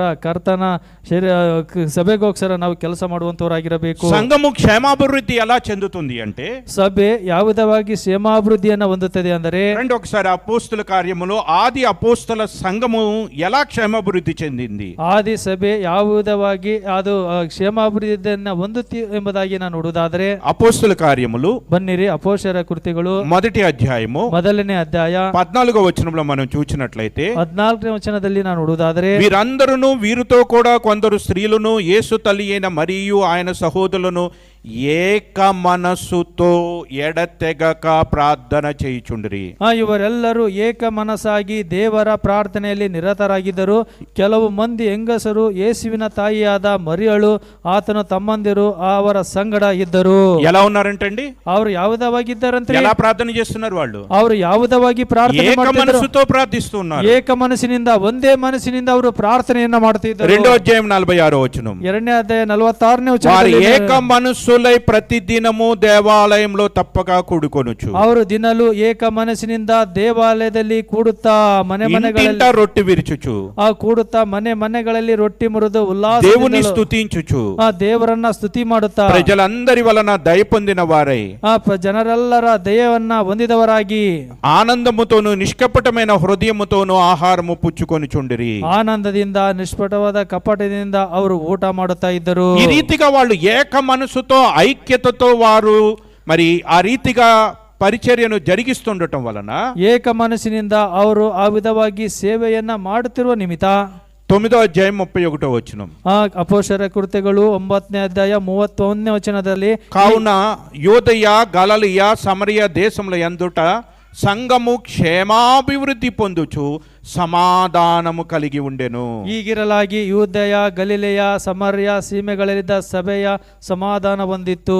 మరియు ప్రభువునందు భయము పరిశుద్ధాత్మ ఆదరణయు కలిగి నడుచుకొనుచు ವಿಸ್ತರಿಂಚುಚುಂಡೆನು. ಮತ್ತು ಭಕ್ತಿಯಲ್ಲಿ ಬೆಳೆದು ಕರ್ತನ ಭಯದಲ್ಲಿ ನಡೆದು ಪವಿತ್ರಾತ್ಮನಿಂದ ಪ್ರೋತ್ಸಾಹವನ್ನು ಹೊಂದಿ ಹೆಚ್ಚುತ್ತಾ ಬಂತು. కాబట్టి ఆ రోజు సంఘము క్షేమాభివృద్ధి చెందటానికి విస్తరించటానికి కారణం ఏమిటంటే ఆ రోజు ఉన్నటువంటి ఏక మనసు ఐక్యత. ಆ ದಿನಗಳಲ್ಲಿ ಸಭೆ ಕ್ಷೇಮಾಭಿವೃದ್ಧಿಯನ್ನು ಹೊಂದಲಿಕ್ಕೆ ಕಾರಣ ಏನಂದ್ರೆ ಒಂದೇ ಮನಸ್ಸು. ఈ రోజు సంఘము క్షేమాభివృద్ధి చెందాలి అంటే ఈ దిన సభೆ క్షేమాభివృద్ధిಯನ್ನು ಹೊಂದಬೇಕು ಅಂದರೆ సంఘములో ఉన్నటువంటి మనందరము కూడా ఏక మనసుతో మనందరము ఆది అపోస్తుల సంఘమును పోలి మనందరం నడుచుకోవాలని ప్రభు సెలవిస్తున్నారు. ಆ ಸಭೆಯಲ್ಲಿರ್ತಕ್ಕಂಥ ನಾವೆಲ್ಲರೂ ಕೂಡ ಏಕ ಮನಸ್ಸನ್ನ ಒಂದೇ ಮನಸ್ಸನ್ನ ಹೊಂದಿ ಆದಿ ಸಭೆಯಲ್ಲಿರ್ತಕ್ಕಂಥ ಸಭೆ ಯಾವ ವಿಧವಾಗಿ ಒಂದೇ ಮನಸ್ಸು ಏಕ ಮನಸ್ಸನ್ನ ಹೊಂದಿತ್ತು ಆ ವಿಧವಾಗಿ ಹೊಂದಿ ನಡೆದುಕೊಳ್ಬೇಕೆಂಬುದಾಗಿ ಕರ್ತನು ನನಗೂ ನಿನಗೂ ಆತನು ಕೋರುತ್ತಾ ಇದ್ದಾನೆ. ఇందుకోసం చరిత్రలో ఒక జనాంగాన్ని దేవుడు మనకు మాదిరిగా కూడా చూపిస్తూ ఉన్నాడు. ಆ ಚರಿತ್ರೆಯಲ್ಲಿ ಒಂದು ಜನಾಂಗವನ್ನ ಆತನು ಮಾದರಿಯಾಗಿ ತೋರಿಸ್ತಿದ್ದಾನೆ. ಆ ಜನಾಂగానికి దేవుడు తెలియదు వాళ్ళకి. ನೋಡ್ರಿ ಆ ಒಂದು ಜನಾಂಗಕ್ಕೆ ದೇವರು ಎಂಬುದಾಗಿ ಯಾರು ಗೊತ್ತಿಲ್ಲ. వారు చేసినటువంటి పాపాన్ని బట్టి దేవుడి యొక్క ఉగ్రత వారి మీదకి రాబోతుంది. ಅವರು ಮಾಡಿದ ಪಾಪದ ನಿಮಿತ್ತ ದೇವರ ಉಗ್ರತೆ ಶಿಕ್ಷೆ ಅವರ ಮೇಲೆ ಬಂದಿದೆ. అటువంటి పరిస్థితుల్లో దేవుడు ఒక ప్రవక్తను అక్కడికి పంపించి వారికి రాబోతున్న ఉగ్రతను గురించి ముందుగానే హెచ్చరించాలనుకున్నాడు. ನೋಡ್ರಿ ಆ ಒಬ್ಬ ಪ್ರವಾದಿಯನ್ನ ಅವ್ರ ಹತ್ರ ಕಳಿಸಿ ಬರಬೇಕಾದಂತ ಉಗ್ರತೆಯನ್ನ ಶಿಕ್ಷೆಯಿಂದ ತಪ್ಪಿಸಬೇಕೆಂಬುದಾಗಿ ದೇವರೇ ಕರ್ತನೆ ಆತನು ಹೇಳ್ತಿದ್ದಾನೆ. ఎవరా ప్రవక్త? ಆ ಒಂದು ಪ್ರವಾದಿ ಯಾರು? యోనా ప్రవక్త. ಯೋನಾ ಪ್ರವಾದಿ. యోనా ప్రవక్తను ఎక్కడికి వెళ్ళమన్నారు? ಯೋನಾ ಪ್ರವಾದಿಯನ್ನ ಎಲ್ಲಿಗೆ ಹೋಗಿ ಎಂಬುದಾಗಿ ಹೇಳಿದರು. ಎಲ್ಲಿಗೆ? ನಿನೆವೆಗೆ వెళ్ళమన్నారు. ನಿನೆವೆಗೆ ಹೋಗಿ ಎಂಬುದಾಗಿ ಹೇಳಿದರು. కానీ యోనా ఎక్కడికి వెళ్తున్నాడు? ಯೋನನ್ ಎಲ್ಲಿಗೆ ಹೋಗ್ತಿದ್ದಾನೆ? ఎందుకు వెళ్తున్నాడు? తర్షీషు. ಎಲ್ಲಿಗೆ ಹೋಗ್ತಿದ್ದಾನೆ? ತರ್ಷೀಷಿಗೆ. ఎందుకు వెళ్తున్నాడండి? ಯಾವುದಕ್ಕೆ ಹೋಗ್ತಿದ್ದಾನ್ರಿ? ప్రాణ భయంతో వెళ్తున్నాడా? ಪ್ರಾಣ ಭಯದಿಂದ ಹೋಗ್ತಿದ್ದಾನೆ. ఎందుకు వెళ్తున్నాడో యోనా గారే చెప్పారు. ఆ మాటలు చదివితే ఎంత ఆశ్చర్యంగా ఉంటుందో చూడండి. ನೋಡ್ರಿ ಎಲ್ಲಿಗೆ ಹೋಗ್ತೇನೆ ಎಂಬುದಾಗಿ ಯೋನವರೇ ಹೇಳ್ತಿದ್ದಾರೆ. ಆ ಮಾತನ್ನ ಓದಿದ್ರೆ ನಮಗೆ ಆಶ್ಚರ್ಯವಾಗುತ್ತದೆ. యోనా తర్షీషుకు పారిపోవటానికి గల కారణం వింటే మనకి ఆశ్చర్యం వేస్తుంది. ಯೋನನು ತಾರ್ಷೀಷಿಗೆ ಹೋಗ್ಲಿಕ್ಕೆ ಕಾರಣವನ್ನ ನೋಡಿದ್ರೆ ನಮಗೆ ಅದು ಆಶ್ಚರ್ಯ ಉಂಟಾಗುತ್ತದೆ. యోనా గ్రంథము 4వ అధ్యాయము. ಯೋನನ ಗ್ರಂಥ 4ನೇ ಅಧ್ಯಾಯದಲ್ಲಿ ನಾವು ನೋಡುತ್ತೇವೆ. పాత నిబంధన గ్రంథంలో 763వ పేజీ. ಹೊಸ ಹಳೆ ಒಡಂಬಡಿಕೆ ಗ್ರಂಥದಲ್ಲಿ 979 ಪುಟ ಸಂಖ್ಯೆ. యోనా దీన్ని చూచి బహు చింతాక్రాంతుడై కోపగించుకొని యెహోవా నేను నా దేశమందుండగా ఇట్లు జరుగునని నేను అనుకుంటుని గదా. 4వ అధ్యాయం. 4ನೇ ಯೋನನು ಬರೆದ ಪುಸ್ತಕ 4ನೇ ಅಧ್ಯಾಯ 2వ వచనం. 2ನೇ ವಚನದಲ್ಲಿ ನಾವು ನೋಡುತ್ತೇವೆ, ಅವನು ಸಿಟ್ಟುಗೊಂಡು, ಯೆಹೋವಾ ಲಾಲಿಸು, ನಾನು ಸ್ವದೇಶದಲ್ಲಿರುವಾಗಲೇ. ఏమనుకున్నాడంటే అండి, తన స్వదేశంలో ఉన్నప్పుడు, ಆ ಸ್ವದೇಶದಲ್ಲಿರುವಾಗ ಯೋನನ್ ಏನಂದುಕೊಂಡನಂತ್ರಿ, ఇట్లు జరుగునని ముందుగానే అనుకున్నాడంట. ಈಗ ನಡೀತದೆಂಬುದಾಗಿ ಮುಂದಾಗಿ ಆತನು ಅಂದುಕೊಂಡನಂತೆ. ఏమి జరుగునని, ಏನು ನಡೀತದೆಂಬುದಾಗಿ. చూడండి, అందువలననే నీవు కటాక్షమును, జాలియు, బహుశాంతమును, అత్యంత కృపగలిగిన దేవుడివై ఉండి పశ్చాత్తాపపడి కీడు చేయక మానుదువని నేను తెలుసుకొని దానికి ముందుగానే తర్షీషునకు ಪಾರಿಪೋತೀನಿ. ಹೀಗಾಗುವುದೆಂದು ಹೇಳಿದ್ದೇನಷ್ಟೇ. ನೀನು ದಯೆಯೂ ಕನಿಕರವೂ ದೀರ್ಘಶಾಂತಿಯೂ ಮಹಾಕೃಪೆಯ ಉಳ್ಳ ದೇವರು, ಮಾಡಬೇಕಿದ್ದ ಕೇಡಿಗೆ ಮನಮುರುಗುವನು ಎಂದು ನಾನು ತಿಳಿದು ತಾರ್ಷೀಷಿಗೆ ಓಡಿ ಹೋಗಲು ತ್ವರೆಪಟ್ಟೆನು. దేవుడు ఎటువంటి వాడు అంటే అండి, ದೇವ್ರು ಎಂತವ್ರಿ? కటాక్షము కలిగిన వాడు. ನೋಡ್ರಿ, ಆತನ ಕಟಾಕ್ಷ ಉಳ್ಳಂತವನು, జాలి కలిగిన వాడు, ಆತನ ದಯೆ ಕನಿಕರ ಉಳ್ಳಂತವನು, బహుశాంతము కలిగిన వాడు, ಬಹು శాంతి ఉಳ್ಳంతవను, అత్యంత కృప కలిగిన వాడు, అత్యంత కృప ఉಳ್ಳంతవను, పశ్చాత్తాప పడినటువంటి వారి పట్ల కీడు చేయక మేలు చేయు దేవుడై ఉన్నాడు. ನೋಡ್ರಿ, ಪಶ್ಚಾತ್ತಾಪ ಪಟ್ಟಂತವರಿಗೆ ಮಾಡಬೇಕಿದ್ದ ಕೇಡಿಗೆ ಮನಮರುಗುವಂತವನಾಗಿದ್ದಾನೆ. నేను ఇప్పుడు అక్కడికి వెళ్ళి సువార్త ప్రకటిస్తే, ನಾನು ನೀನು ಅಲ್ಲಿಗೆ ಹೋಗಿ ಸುವಾರ್ತೆಯನ್ನ ಸಾರಿದರೆ వారు పశ్చాత్తాప పడి, ಅವರು ಪಶ್ಚಾತ್ತಾಪ ಪಟ್ಟು మారు మనసు పొందితే, ಅವರ ಮನಸಾಂತರವನ್ನ ಹೊಂದಿದರೆ వారిని నువ్వు క్షమిస్తావు. ನೀನು ಅವರನ್ನ ಕ್ಷಮಿಸುತ್ತಿ. అందుకనే నేను వాళ్ళకి సువార్త ప్రకటించకుండా పారిపోతున్నా. ಅದಕ್ಕೆ ನಾನು ಸುವಾರ್ತೆಯನ್ನ ಅವರಿಗೆ ಸಾರಲಾದೆ ನಾನು ಹೊರಟು ಹೋಗ್ತಾ ಇದ್ದೇನೆ. భయపడి పారిపోయేవాడు కాదండి. ನಾನು ಭಯಪಟ್ಟು ಹೊರಟು ಹೋಗ್ತಾ ಇಲ್ಲ. నిజంగా భయపడేవాడైతే తన్ను తీసుకుని ఎక్కడేమన్నాడు చెప్పండి? ನೋಡಿ, నిజವಾಗಿ ಭಯಪಡೋನಾದ್ರೆ ತನ್ನನ್ನ ಎಲ್ಲಿ ಹಾಕ್ತಿದ್ದಾನೆ ಹೇಳಿರಿ? ఎక్కడేమన్నాడు? సముద్రంలో ఎత్తే ఏమవుతాడు? ಸಮುದ್ರದಲ್ಲಿ ಹಾಕಿದ್ರೆ ಏನಾಗುತ್ತದೆ? అక్కడ చేప ఉందా నీకేನು తెలుసు అనుకుంటున్నారా? ಮೀನಿಲ್ಲ ಎಂಬುದಾಗಿ ನೀವು ಅಂದುಕೊಳ್ಳುತ್ತೀರಾ? అంటే చావటానికి కూడా ఇష్టపడ్డాడు కానీ వాళ్ళకి సువార్త ప్రకటించడానికి ఇష్టపడలేదు. ಯೋನನು ಸಾಯ್ಲಿಕ್ಕೂ ಕೂಡ ಆತನು ಇಷ್ಟಪಟ್ಟನು, ಆದರೆ ಅಲ್ಲಿ ನೇವೇದ್ಯದಲ್ಲಿರ್ತಕ್ಕಂಥ ಪಟ್ಟಣಸ್ಥರಿಗೆ ಸುವಾರ್ತೆಯನ್ನು ಹೇಳಲಿಕ್ಕೆ ಆತನು ಇಷ್ಟಪಡಲಿಲ್ಲ ಎಂಬುದಾಗಿ ನಾವು ನೋಡುತ್ತೇವೆ. ఎందుకని?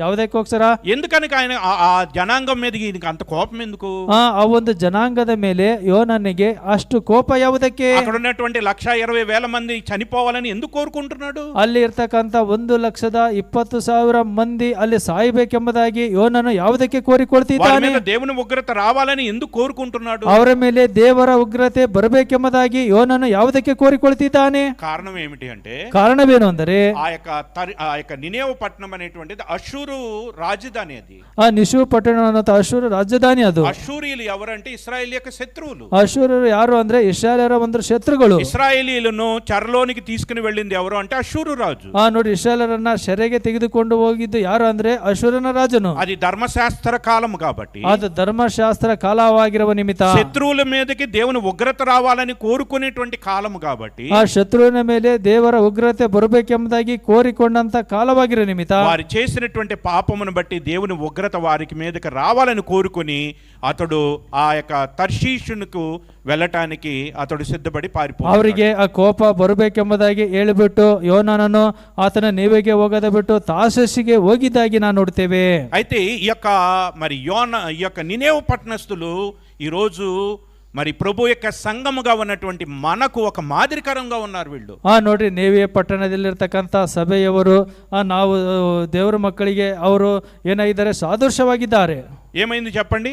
ಏನಾಗಿದೆ ಹೇಳಿರಿ? యోనాను ఆ చేప తీసుకుని వెళ్ళి ఆ యొక్క నినేవె పట్టణంలో కక్కివేసిన తర్వాత, ನೋಡ್ರಿ, ಯೋನನನ್ನ ಒಂದು ಮೀನು ತೆಗೆದುಕೊಂಡು ಹೋಗಿ ನೇವ ಒಂದು ಪಟ್ಟಣದಲ್ಲಿ ಅದು ಕಕ್ಕಿದಾಗ, ఇష్టం లేకపోయినా ఆ పట్టణానికి వెళ్ళి ఒక దినమంతా కూడా మీ దేశం మీదకి దేవుడు ఉగ్రతను రప్పించబోతున్నాడని ప్రకటించాడు.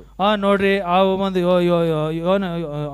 ಒಂದು ಯೋನನು ಏನು ಮಾಡಿದನಂದ್ರೆ ನಿಮ್ಮ ಮೇಲೆ ಉಗ್ರತೆ ಬರುವಂತೆ ಮಾಡುತ್ತಾನೆಂಬುದಾಗಿ ಆತನು ಆ ಒಂದು ಪಟ್ಟಣದಲ್ಲಿ ಆತನು ಪ್ರಕಟಿಸಿದನು. తర్వాత ఏం జరిగిందండి? ನಂತರ ಏನು ನಡೀತ್ರಿ? ఆ దేశంలో ఉన్నటువంటి రాజు కాడి నుంచి, ಆ ಒಂದು ದೇಶದಲ್ಲಿರ್ತಕ್ಕಂಥ ರಾಜನಿಂದ ಮೊದಲುಗೊಂಡು ಆ దేశంలో ఉన్నటువంటి పనివారి వరకు, ಆ ದೇಶದಲ್ಲಿರ್ತಕ್ಕಂಥ ಕೆಲಸದವರೇ ನಿಮಿತ್ತ, కేవలం మనుషులు మాత్రమే కాదు, ಕೇವಲ ಮನುಷ್ಯರು ಮಾತ್ರವಲ್ಲ, ఆ దేశంలో ఉన్న పశువులు, ಆ ದೇಶದಲ್ಲಿರ್ತಕ್ಕಂಥ ಪಶುಗಳು అన్ని కూడా తింటం మానేసిని. ಎಲ್ಲವೂ ಕೂಡ ತಿನ್ನುವುದನ್ನ ಅವು ಬಿಟ್ಟು ಬಿಟ್ಟವು. అందరూ గోనె పట్టే కట్టుకున్నారు. ಎಲ್ಲರೂ ಕೂಡ ಗೋಣಿ ತಟ್ಟನ ಕಟ್ಟಿಕೊಂಡರು. అందరూ ఒకటే ప్రార్థన చేస్తున్నారు. ಎಲ್ಲರೂ ಕೂಡ ಒಂದೇ ಪ್ರಾರ್ಥನೆಯನ್ನ ಮಾಡ್ತಿದ್ದಾರೆ. కరోనా టైంలో అందరిలో ఏమని ప్రార్థన చేశారండి? ನೋಡಿ, ಕೊರೋನಾ ಟೈಮ್ನಲ್ಲಿ ಎಲ್ಲರೂ ಕೂಡ ಯಾವ ವಿಧವಾಗಿ ಒಂದೇ ಪ್ರಾರ್ಥನೆಯನ್ನ ಮಾಡಿದಾರ್ರಿ. మా అబ్బాయికి పెళ్లి కావాలని ప్రార్థన చేశారా? ನಮ್ಮ ಹುಡುಗ ಮನೆಗೆ ಮದುವೆ ಆಗ್ಬೇಕೆಂಬುದಾಗಿ ಪ್ರಾರ್ಥನೆ ಮಾಡಿದ್ದೀರಾ? అసలు ముందు ఆ కరోనా నుంచి తప్పించుకుంటేనే కదా పెళ్ళైనా ఏదైనా. ನೋಡ್ರಿ, ಮೊದಲು ಕರೋನಾದಿಂದ ತಪ್ಪಿಸಿಕೊಂಡ್ರೆ ಮಾತ್ರ ಅಲ್ಲ, ಆ ನಂತರ ಮದುವೆ ಆಗುವುದು ಬಿಡೋದು. అసలు రేపటికి బ్రతుకుతామో లేనో తెలియని ಪರಿಸ್ಥಿತಿ. ನೋಡ್ರಿ, ಅವಾಗ ನಾವು ಬದುಕುತ್ತೇವೋ ಇಲ್ಲೋ ಎಂಬುದ ಒಂದು ಪರಿಸ್ಥಿತಿ. ఏ ఫోన్ వస్తే ఏ సమాచారం వినాలో అనేటువంటి భయం. ಯಾವ ಒಂದು ಫೋನ್ ಬಂದ್ರೆ ಯಾವ ಒಂದು ಸಮಾಚಾರ ಬರ್ತದೋ ಎಂಬ ಒಂದು ಆಲೋಚನೆ. అటువంటి భయముతోనే, ಅಂತ ಒಂದು ಭಯದಲ್ಲೇ ప్రతి ఇంటిలో ప్రతి వీధిలో వారు ఎక్కడ చూచినా వారు దేవునికి ప్రార్థన చేయటం. ನೋಡಿ, ಪ್ರತಿಯೊಂದು ಬೀದಿಯಲ್ಲಿ, ಪ್ರತಿಯೊಂದು ಮನೆಯಲ್ಲಿ, ಪ್ರತಿಯೊಂದು ಎಲ್ಲಿ ನೋಡಿದ್ರು ಕೂಡ ಆ ದೇವರಿಗೋಸ್ಕರ ಪ್ರಾರ್ಥನೆ ಮಾಡುವುದು. ఏ రోడ్లో చూసినా ఒకటే ప్రార్థన. ಯಾವ ರಸ್ತೆಯಲ್ಲಿ ನೋಡಿದ್ರು ಕೂಡ ಒಂದೇ ಪ್ರಾರ್ಥನೆ. ఏ ఇంటిలో చూసినా ఒకటే ప్రార్థన. ಯಾವ ಮನೆಯಲ್ಲಿ ನೋಡಿದ್ರು ಕೂಡ ಒಂದೇ ಪ್ರಾರ್ಥನೆ. ఏమని ప్రార్థిస్తున్నారు? ಏನೆಂಬುದಾಗಿ ಪ್ರಾರ್ಥನೆ ಮಾಡ್ತಿದ್ದಾರೆ? మా మీదకు రాబోతున్న ఉగ్రత నుంచి తప్పించు. ನಮ್ಮ ಮೇಲೆ ಬರ್ತಕ್ಕಂತ ಉಗ್ರತೆಯಿಂದ, ಕೋಪದಿಂದ ನಮ್ಮನ್ನ ತಪ್ಪಿಸು. తమను తాము తగ్గించుకున్నారు. ತಮ್ಮನ್ನ ತಾವು ತಗ್ಗಿಸಿಕೊಂಡರು. తమ పాపములను ఒప్పుకున్నారు. ತಮ್ಮ ಪಾಪಗಳನ್ನು ಅವರು ಒಪ್ಪಿಕೊಂಡರು. తమ దుర్మార్గములను విడిచిపెట్టారు. ತಮ್ಮ ದುರ್ಮಾರ್ಗಗಳನ್ನ ಬಿಟ್ಟು ಬಿಟ್ಟರು. విశ్వాసముతో వారందరూ కూడా ఏకీభవించి ఏక మనసుతో దేవునికి ప్రార్థించారు. ಅವರು ವಿಶ್ವಾಸದಿಂದ, ನಂಬಿಕೆಯಿಂದ, ಅವರು ಒಂದೇ ಮನಸ್ಸಿನಿಂದ ಅವರು ಏನು ಮಾಡಿದ್ದಾರೆ ಅಂದ್ರೆ ಒಂದಾಗಿ ಕೂಡಿ ಬಂದು ಅವರು ದೇವರಿಗೆ ಪ್ರಾರ್ಥನೆ ಮಾಡಿದರು. వాళ్ళు దేవుని ఎరిగినవారా? ಅವರು ದೇವರನ್ನ ತಿಳಿದಂತವರ, ಅರಿದಂತವರ, ಅವರು ದೇವರ ಪ್ರಜೆಗಳ, నిబంధన జనుల, ಅವರು ನಿಬಂಧನೆಯನ್ನ ಹೊಂದಿದಂತವರ. అయినప్పటికీ కూడా, ಆದರೂ ಕೂಡ వారి యొక్క తగ్గింపును, ಅವರ ತಗ್ಗಿಸುವಿಕೆಯನ್ನ, వారి యొక్క విశ్వాసమును, ಅವರ ನಂಬಿಕೆಯನ್ನ, వారి ఏక మనసు, ಅವರು ಒಂದೇ ಮನಸ್ಸನ್ನ, ఏకీభవించి ಅವರು ಒಂದಾಗಿ ಅವರು ಕೂಡಿ ಬಂದು ಪ್ರಾರ್ಥನೆ ಮಾಡಿದ್ದನ್ನ దేవుని సింహాసనాన్ని కదిలించింది. ದೇವರ ಸಿಂಹಾಸನವನ್ನ ಅದು ಕದಲಗೂಡಿಸಿತು. దేవుని యొక్క మనసును మార్చింది. ಆ ದೇವರ ಮನಸ್ಸನ್ನ ಮಾರ್ಪಾಟ್ ಮಾಡಿತು. ఉగ్రతను కుమ్మరించాలని దేవుని యొద్ద నుంచి కటాక్షం తీసుకువచ్చింది. ಆ ಉಗ್ರತೆಯನ್ನ ಬರಮಾಡಬೇಕೆಂಬುದನ್ನ ಆ ಕಟಾಕ್ಷತೆಯಿಂದ ಅದನ್ನು ತಪ್ಪಿಸಿತು.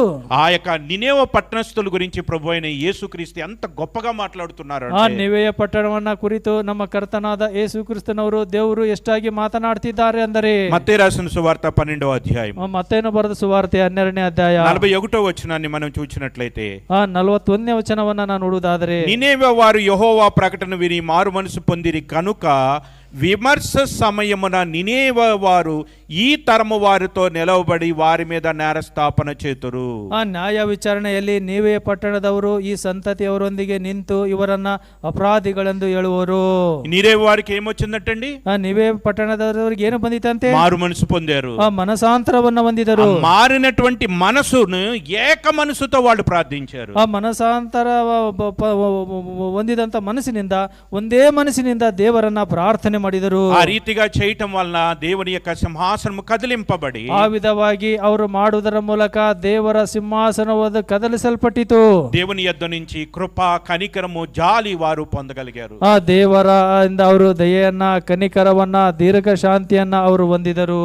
ఈ రోజు మన యొక్క సంఘముల్లో కూడా అటువంటి అద్భుతాలు, మరి దేవుని యొక్క ఆశ్చర్యకరమైన కార్యాలు జరగాలి అంటే, ನಮ್ಮ ಸಭೆಯಲ್ಲಿ ಕೂಡ ಅಂತ ಅದ್ಭುತ ಕಾರ್ಯಗಳು, ಆಶ್ಚರ್ಯ ಕಾರ್ಯಗಳು, ದೇವರ ಕಾರ್ಯಗಳು ಈ ಒಂದು ಸಭೆಯಲ್ಲಿ ನಡೆಯಬೇಕು ಅಂದರೆ అటువంటి భారం, ಅಂತ ಒಂದು ಭಾರವು, అటువంటి పశ్చాత్తాపం, ಅಂತ ಒಂದು ಪಶ್ಚಾತ್ತಾಪವು, ఆ రీతిగా తగ్గించుకోవటం, ಆ ವಿಧವಾಗಿ ತಗ್ಗಿಸಿಕೊಳ್ಳುವುದು, ఆ రీతిగా ఏక మనసు కలిగి ఉండటం, ಆ ವಿಧವಾಗಿ ಒಂದೇ ಮನಸ್ಸನ್ನ, ಏಕ ಮನಸ್ಸನ್ನ ಹೊಂದಿರುವುದು, దేవునికి ప్రార్థించేటువంటి వారంగా ఉంటే, ದೇವರಿಗೆ ಪ್ರಾರ್ಥನೆ ಮಾಡುವಂತವರಾಗಿರುವುದಾದರೆ, ఆ రోజు ఉన్న దేవుడు ఈ రోజు ఉన్నాడు. ಆ ದಿನ ಇರತಕ್ಕಂತ ದೇವರು ಈ ದಿನ ಕೂಡ ಇದ್ದಾನೆ. ఆ దినమున చేసిన కార్యాలు చేయటానికి ఈ రోజు కూడా ఆయన సిద్ధంగా ఉన్నాడు. ಆ ದಿನ ಆ ಒಂದು ಕಾರ್ಯವನ್ನ ಮಾಡಿದಂತ ದೇವರು ಈ ದಿನದಲ್ಲಿ ಆ ಒಂದು ಕಾರ್ಯವನ್ನ ಮಾಡಲಿಕ್ಕೆ ಅದನ್ನು ಸಿದ್ಧ ಮನಸ್ಸುಳ್ಳಂತವನಾಗಿದ್ದಾನೆ. పేతురుని చెరసాల్లో ఉంచే సంఘం ఏం చేసిందండి? ಆ ಪೇತ್ರನನ್ನ ಸೆರೆಮನೆಯಲ್ಲಿ ಇರ್ತಕ್ಕಂಥ ಸಭೆ ಏನು ಮಾಡಿತ್ರಿ? ఎలా చేసింది? అత్యాశక్తితో ప్రార్థించింది. ಅತ್ಯಾಶಕ್ತಿಯಿಂದ ಒಂದು ಸಭೆ ಪೇತ್ರನಿಗೋಸ್ಕರ ಪ್ರಾರ್ಥನೆ ಮಾಡಿತು. ఏం జరిగింది చెప్పండి? ಅಲ್ಲಿ ಏನು ನಡೀತು ಹೇಳಿರಿ? చెరసాలలు ಆ తెరవబడ్డాయి. ಆ ಸೆರೆಮನೆಗಳ ಒಂದು ಬಾಗಿಲುಗಳು ತೆರೆಯಲ್ಪಟ್ಟವು. సంఘానికి దేవుడిచ్చినటువంటి శక్తి అండి. ಆ ಸಭೆಗೆ ದೇವರು ಕೊಟ್ಟಂತ ಶಕ್ತಿ ರೀ ಅದು. దేవునికి కావాల్సింది వ్యక్తిగతమైనటువంటి వ్యక్తులు కాదు, సంఘమే ఆయనకి ముఖ్యం. ಆ ದೇವರಿಗೆ ಬೇಕಾದಂತ ವ್ಯಕ್ತಿಗತವಾದಂತ ವ್ಯಕ್ತಿಗಳಲ್ಲ, ಆ ಒಂದು ಸಭೆ ಆತನಿಗೆ ಬೇಕು. ఆ సంఘం కోసమే ఆయన ప్రాణం పెట్టారు. ఇచ్చాడు. ಆ ಒಂದು ಸಭೆಗೋಸ್ಕರ ಆತನು ತನ್ನ ಪ್ರಾಣವನ್ನ ಕೊಟ್ಟಿದ್ದಾನೆ. ఆ సంఘము కోసమే తిరిగి రాబోతున్నాడు. ಆ ಒಂದು ಸಭೆಗೋಸ್ಕರ, ಈ ಒಂದು ಸಭೆಗೋಸ್ಕರ ಆತನು ತಿರುಗಿ ಮಧ್ಯಾಕಾಶಕ್ಕೆ ಬರುವಂತವನಾಗಿದ್ದಾನೆ. సంఘం యొక్క ప్రార్థన చాలా బలమైనటువంటిది. ಆ ಸಭೆಯಲ್ಲಿ ಇರ್ತಕ್ಕಂತ ಒಂದು ಪ್ರಾರ್ಥನೆ ಬಹಳ ಬಲವಾದಂತದ್ದು. ఎవరైతే ఇద్దరు ముగ్గురు కూడి నా నామమున ప్రార్థిస్తారో వారి మధ్య నేను ఉంటాను అని ಯಾರು ಇಬ್ಬರು ಮೂವರು ಸೇರಿ ನನ್ನ ಮಧ್ಯ ಸೇರಿ ಬಂದು ನನಗೋಸ್ಕರ ಪ್ರಾರ್ಥನೆ ಮಾಡುತ್ತಾರೋ ಅವರ ಮಧ್ಯದಲ್ಲಿ ನಾನು ಕೂಡಿ ಬರುತ್ತೇನೆ ಎಂಬುದಾಗಿ ಕರ್ತನು ಹೇಳುತ್ತಾನೆ. మీలో ఇద్దరు భూమి మీద దేని విషయమైనను ఏకీభవించిన ఎడల పరలోకమందున్న తండ్రి వలన అది మీకు అనుగ్రహించబడును. ನೀವು ಇಬ್ಬರು ಮೂವರು ಎಲ್ಲಿ ಕೂಡಿ ಬಂದು ಒಂದೇ ಮನಸ್ಸಿನಿಂದ ನೀವು ಬೇಡಿಕೊಳ್ಳುತ್ತಾರೋ ಅದು ತಂದೆಯಿಂದ ಅದು ದೊರೆಯುವುದು ಎಂಬುದಾಗಿ ನಾನು ದೇವರ ವಾಕ್ಯದಲ್ಲಿ ನಾನು ನೋಡುತ್ತೇವೆ. కాబట్టి ఎవడు ప్రభు యొక్క శరీరంలో అయోగ్యముగా చేయవేస్తాడో వాడు ఏమవుతారట?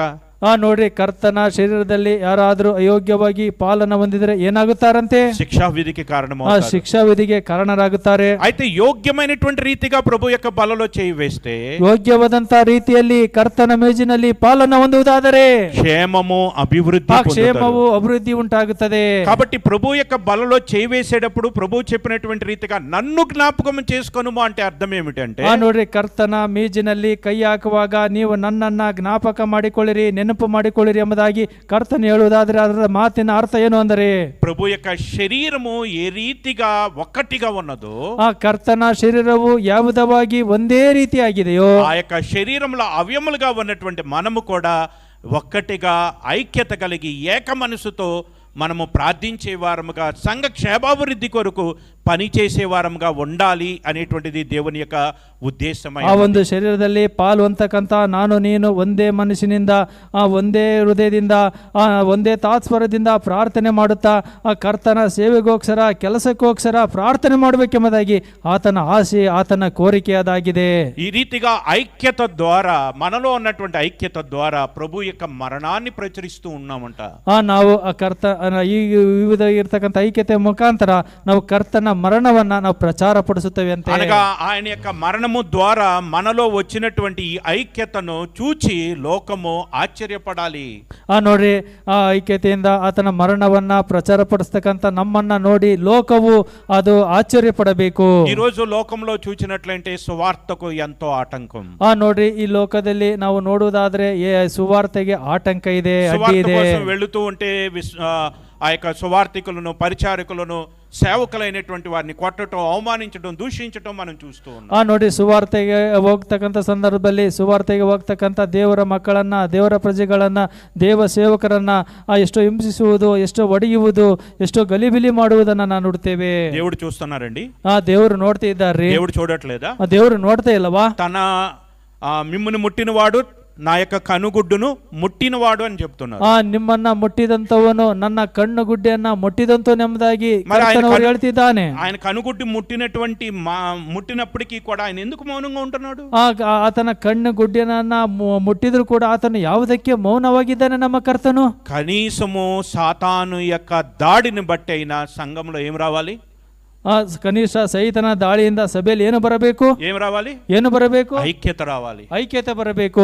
ಐಕ್ಯತೆ కోసమే దేవుడు ఎదురు చూస్తున్నాడు. ಈ ಐಕ್ಯತೆಗೋಸ್ಕರ ದೇವರು ಎದುರು ನೋಡ್ತಿದ್ದಾನೆ. మన యొక్క కుటుంబాల్లో కూడా ఏదైనా సమస్య వస్తే, ನಮ್ಮ కుటుంಬದಲ್ಲಿ ಏನಾದರೂ ಸಮಸ್ಯೆ ಬಂದರೆ, ఆ సమస్యకు పరిష్కారం రావాలి అంటే, ಆ ಒಂದು ಸಮಸ್ಯೆಗೆ ಪರಿಹಾರ ಬರಬೇಕು ಅಂದರೆ ఆ యొక్క కుటుంబంలో ఉన్నటువంటి వారు ఐక్యత కలిగి ప్రార్థించండి. ಆ ಕುಟುಂಬದಲ್ಲಿರ್ತಕ್ಕಂಥವರು ಐಕ್ಯತೆಯನ್ನು ಹೊಂದಿ ಪ್ರಾರ್ಥಿಸಿರಿ. లేదా సంఘపరంగా విశ్వాసులైనటువంటి వారితో కలిసి ప్రార్థించండి. ಆ ಸಭೆಯಲ್ಲಿ ವಿಶ್ವಾಸಿಗಳೊಟ್ಟಿಗೆ ಸೇರಿ ನೀವು ಪ್ರಾರ್ಥನೆ ಮಾಡುತ್ತಾ ಬನ್ನಿರಿ.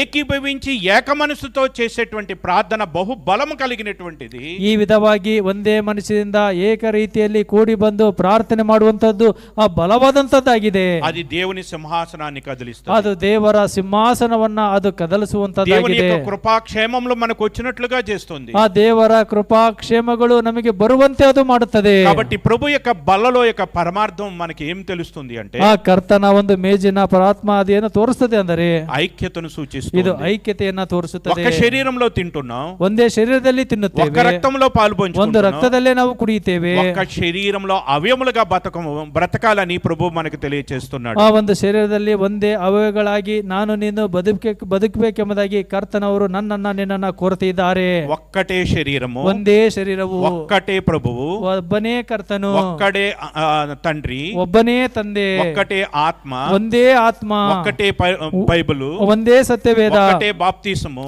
ಒಂದೇ ದೀಕ್ಷಾಸ್ಥಾನ. ఇవన్నీ ఒకటి ఒకటి ఒకటే అని దేవుడు ఎందుకు చెప్తున్నాడు? ಇವೆಲ್ಲ ಕೂಡ ಒಂದೇ ಒಂದೇ ಒಂದೇ ಒಂದೇ ಎಂಬುದಾಗಿ ಕರ್ತನೆ ಯಾವುದಕ್ಕೆ ಹೇಳ್ತಾನೆ? ఒక్కటిగా తన ప్రజలు ఉండాలి. ಆ ಒಂದೇ ಆಗಿ ಪ್ರಜೆಗಳೆಲ್ಲರೂ ಕೂಡ ಇರಬೇಕೆಂಬುದಾಗಿ ಕರ್ತನು ಕೋರುತ್ತಿದ್ದಾನೆ. ఆ ఐక్యతను మనలో కలిగించటానికి ఆ కక్షలు, ఆ యొక్క అసూయలు, ఆ ద్వేషాలు మన హృదయాల్లోంచి తొలగించుకోవాలి అని ప్రభు యొక్క బల్లను ప్రభువు ఏర్పాటు చేయటం జరిగింది. ಆ ಒಂದು ಐಕ್ಯತೆಯನ್ನ ಹೊಂದಿರಬೇಕು. ನನ್ನ ಮಕ್ಕಳು ಇರ್ತಕ್ಕಂಥ ಹೊಟ್ಟೆ ಕಿಚ್ಚು, ಕಕ್ಷೆ ಭೇದ, ಅಸೂಯತನ, ಭೇದ ಇವೆಲ್ಲವನ್ನು ಕೂಡ ತೆಗೆದು ಹಾಕಿಕೊಳ್ಳಬೇಕು, ತೊಲಗಿಸಿಕೊಳ್ಬೇಕೆಂಬುದಾಗಿ ಆತನ ಏನು ಮಾಡಿದ್ದಾನೆಂದರೆ ಕರ್ತನ ಮೇಜನ ನಮ್ಮ ಮುಂದೆ ಆತನು ನಮ್ಮ ಮಧ್ಯದಲ್ಲಿ ಆತನ ಇಟ್ಟಿದ್ದಾನೆ. దేవుని ఇంటిలో పక్షపాతం లేదు. ಆ ದೇವರ ಮನೆಯಲ್ಲಿ ಪಕ್ಷಪಾತ ಇರುವುದಿಲ್ಲ. దేవుని బల్ల చుట్టూ చేరినటువంటి మనలో కూడా అటువంటి పక్షపాత ಧೋರಣೆ ఉండకూడదు. ಆ ದೇವರ ಮನೆಯಲ್ಲಿ, ಆ ದೇವರ ಮಂದಿರದಲ್ಲಿ ಸೇರಿ ಬಂದಂತ ನಮ್ಮೆಲ್ಲರಿಗೂ ಕೂಡ ಪಕ್ಷಭೇದ, ಕಕ್ಷಭೇದ ಏನು ಕೂಡ ಇರಬಾರದು. మనందరము కూడా క్రీస్తు యొక్క కుటుంబంలో సభ్యులము అనేటువంటి రీతిగా మనం ఉండాలి.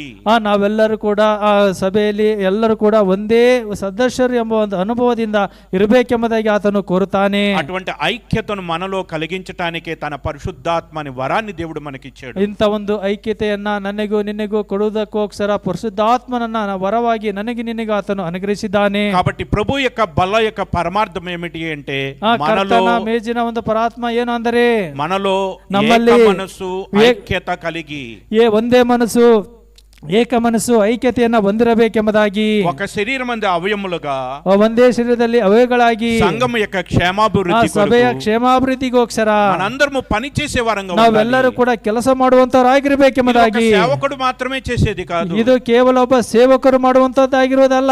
సంఘములో చేరిన ప్రతి ఒక్కరి బాధ్యతగా ప్రభు మనకు గుర్తు ಆ చేస్తున్నాడు. ಸಭೆಯಲ್ಲಿ ಸೇರಿ ಬಂದಂತ ನಮ್ಮೆಲ್ಲರ ಒಂದು ಗುರುತು ಎಂಬುದಾಗಿ ಎಲ್ಲರೂ ಕೂಡ ಮಾಡಬೇಕೆಂಬುದಾಗಿ ಕರ್ತನು ನನಗೂ ನಿನಗೆ ಆತನು ಕೋರ್ತಿದ್ದಾನೆ. కాబట్టి ప్రభు బల్ల చుట్టూ చేరినటువంటి మనం ಆ ಕರ್ತನ ಮೇಜಿನ ಸುತ್ತಲೂ ಸೇರಿದಂತ ನಾವೆಲ್ಲರೂ ಕೂಡ ఒక్కసారి మనం పరీక్షించుకుందాం. ನಮ್ಮನ್ನ ನಾವು ಒಂದು ಸಾರಿ ಪರೀಕ್ಷೆ ಮಾಡಿಕೊಳ್ಳೋಣ. ఒకవేళ మన హృదయాల్లో అటువంటి కక్షలు, అసూయలు ఉన్నట్లయితే, ನಮ್ಮ ಹೃದಯದಲ್ಲಿ ಅಂತ ಕಕ್ಷೆ ಭೇದ, ಅಸೂಯ, ಜಗಳ, ಹೊಟ್ಟೆ ಕಿಚ್ಚು, ಶರೀರ ಸಂಬಂಧವಾದಂತ ಇಚ್ಛೆಗಳು ಇರುವುದಾದರೆ ముందు ఏం చేయమని చెప్తున్నారు?